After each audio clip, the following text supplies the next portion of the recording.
जय हिंद दोस्तों। अभी आपकी जो भर्ती है आर्मी की, उसका पूरा शेड्यूल आर्मी ने निकाल दिया है। आपने देख भी लिया होगा।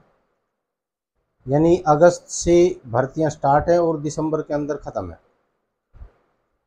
और इसके अंदर 3 डेट को एग्ज़ाम होगा। एक अक्टूबर में है, एक नवंबर में है और एक जनवरी में।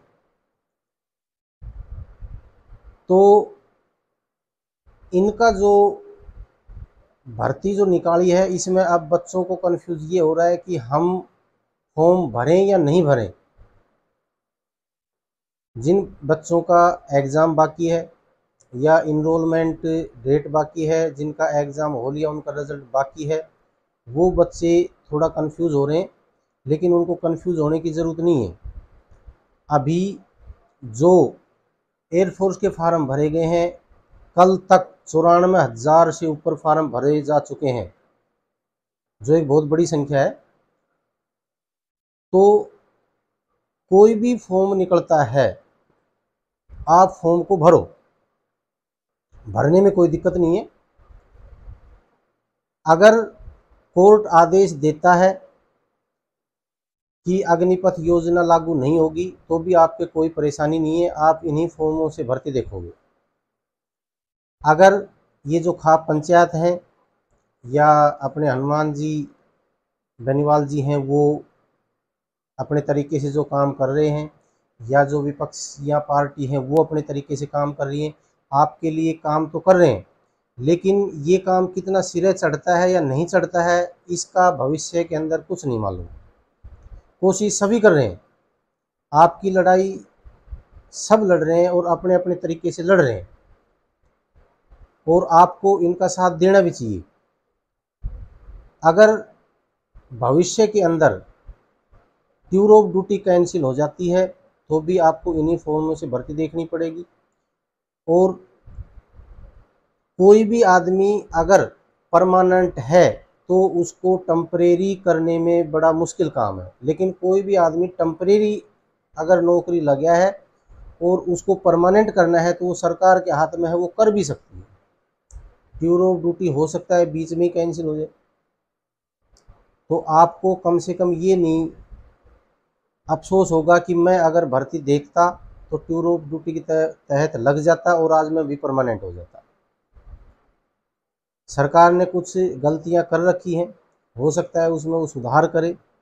दूसरी बात ये है, हो सकता है आपका एग्ज़ाम भी हो जाए, हो सकता है इनरोलमेंट डेट भी मिल जाए, लेकिन ये प्रक्रिया थोड़ी लंबी है। और 2 महीने से पहले कोई भर्तियां नहीं है, 2 महीने का गैप तो है, तो आपको फॉर्म भरना चाहिए। दूसरा, कोर्ट के अंदर आपका जो पक्ष है वो कितना मजबूत होता है या नहीं होता है, ये आपकी जो दलील हैं उनके ऊपर निर्भर है। और मैंने पहले बताया था, सबसे बड़ी गलती एक तो ये कर रखी है, इनरोलमेंट डेट नहीं निकाली है, उससे पहले दूसरा एग्ज़ाम एयरफोर्स ने करवा लिया। दूसरा, टीओडी एक बहुत बड़ा बदलाव है। सिर्फ 3 जनरल और प्रधानमंत्री या रक्षा मंत्री बैठ कर इस चीज़ का फैसला जो किया है टीओडी का, ये ठीक है या नहीं है, ये कोर्ट बताएगा। जितने भी सेंटरों के अंदर भर्तियां हुई थी, उनका टेस्ट हुए बगैर दोबारा फिर भर्तियां कर ली हैं, इसका मतलब आर्मी को टीओडी के बारे में कुछ नहीं पता था, नहीं तो भर्तियां ही नहीं होती।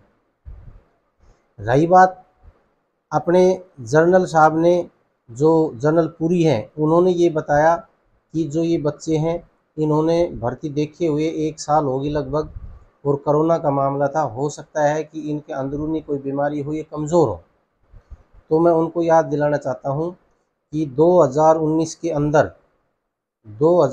के अंदर अक्टूबर नवंबर से जो भर्तियां शुरू हुई थी और मार्च 2020 तक जो भर्तियां चली थी, उनका जो एग्ज़ाम है वो 1 नवंबर 2020 को हुआ था, यानी कि 1 साल बाद। और उस समय भी कोरोना था, उस समय कोरोना के दौरान तालियां थालियां भी बजी थी, मोमबत्ती दिए भी जले थे, और पूरा जो जोर था उस समय कोरोना का पूरा जोर था। जितनी डेथ उस समय कोरोना से हुई थी कभी नहीं हुई, फिर भी वो भर्तियां हुई थी। हाँ, उनका ये था कि एग्ज़ाम होने के बाद में जो मेरिट लिस्ट में आए उनका मेडिकल दोबारा हुआ था। तो ये बातें कोई तथ्य नहीं इनका, ये तो वैसे सिर्फ एक मन समझाने वाली बातें कर रहे हैं कि भाई उनके कमज़ोरी है, ये है, वो है, ये बहकाने वाली बातें हैं और कुछ नहीं। तो ये जो एक दूसरा ये है कि अभी जो इन्होंने 2 साल उम्र बढ़ाई है उसके अंदर वो बच्चे तो रख दिए जो क्लर्क और ट्रेडमैन के थे, उनको 2 साल की छूट कहाँ मिली? उनको भी 2 साल की छूट मिलनी चाहिए। और मेरा यही है कि आप जो भी ये फॉर्म निकलते हैं इनको भरो, आपके लिए लड़ाई लड़ी जा रही है, कोई किसी तरीके से लड़ रहा है, कोई किसी तरीके से लड़ रहा है, वो अपनी जगह है, आप अपनी जगह हैं, आप फॉर्म को भरो। आगे क्या होता है क्या नहीं होता है, अभी लड़ाई कोर्ट तक चली गई है और आपको उसका इंतज़ार करना चाहिए। बाकी फॉर्म भरो, हो सकता है कि बीच के अंदर ही ये टीओडी है ये कैंसिल हो जाए, या नहीं होती है तो आपको भर्ती तो देखनी है, क्योंकि हमारे देश में बेरोज़गारी ही इतनी है कि भर्ती सब देखेंगे। चाहे अभी कुछ भी बोलो कि मैं नहीं देखूंगा, मैं ये नहीं करूंगा, मैं ये करना चाहता हूँ, वो करना चाहता हूँ, लेकिन जब भर्ती निकलेगी और फॉर्म भरे जाएंगे, जब फॉर्म भी भरे जाएंगे और भर्ती भी देखोगे। लेकिन टीओडी के खिलाफ जो भी आप समर्थन देना चाहते हैं, जो दे रहे हैं वो दो, उसके लिए मैं ये नहीं कहूँगा, लेकिन आप अपने फार्म ज़रूर भरें। जय हिंद, जय भारत।